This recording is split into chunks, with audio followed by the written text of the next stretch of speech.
Okay, so we're continuing on with the related rate problems. This is example 4.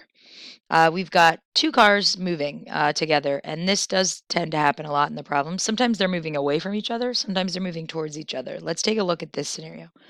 We've got one car going east, and we've got at 40 miles an hour, so a speed, and another one headed south at 35 miles per hour. Now, they are traveling towards a perpendicular intersection of the two roads, so we know that they're traveling towards each other.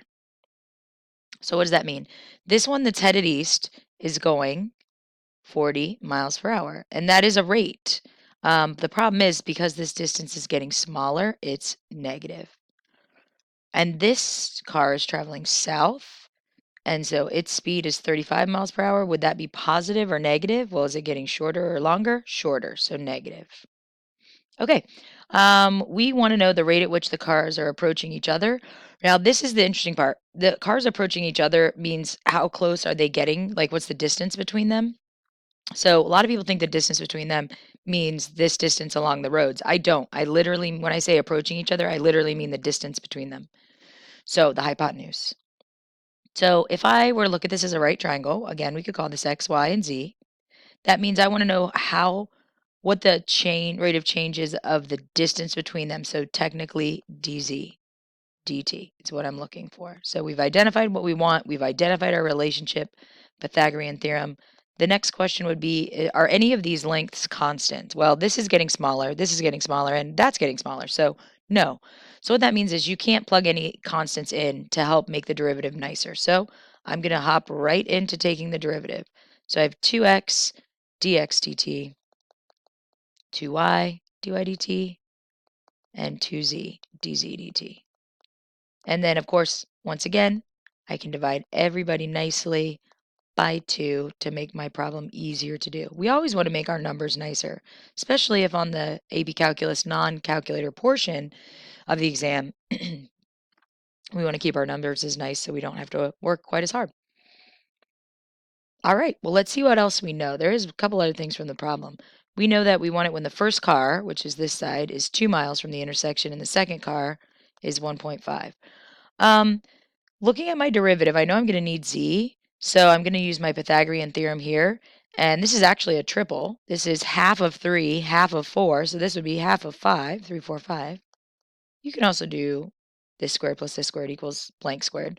But okay, let's fill in. We know x is 2, and we know x is changing at a rate of negative 40 miles per hour. We know y is 1.5, and it's changing at a rate of negative 35. And we know z is 2.5. We don't know its rate. That's what we're trying to figure out. So I'm going to use some fractions here. This is really 3 halves.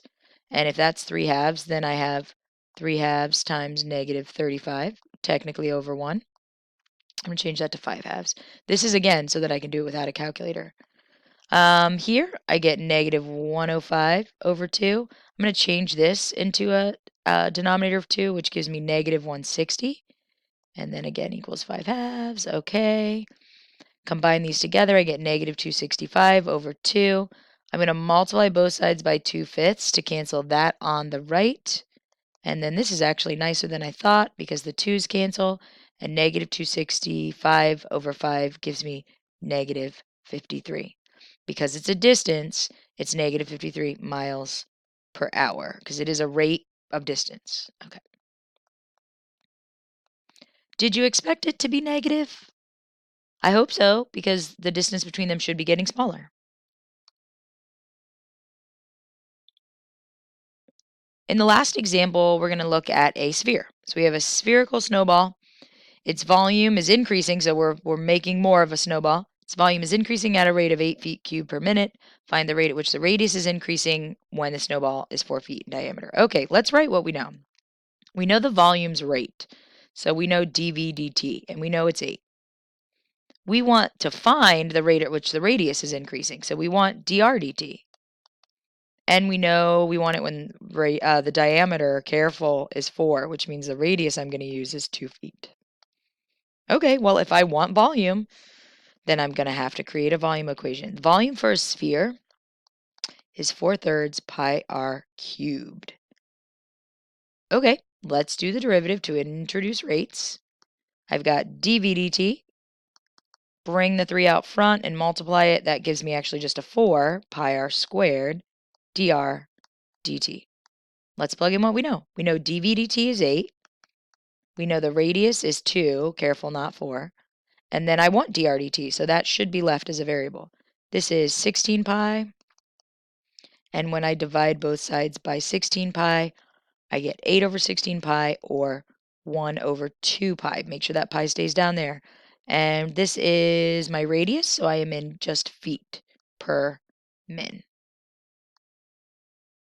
Okay, so you're going to do examples in your packet, in your problem set.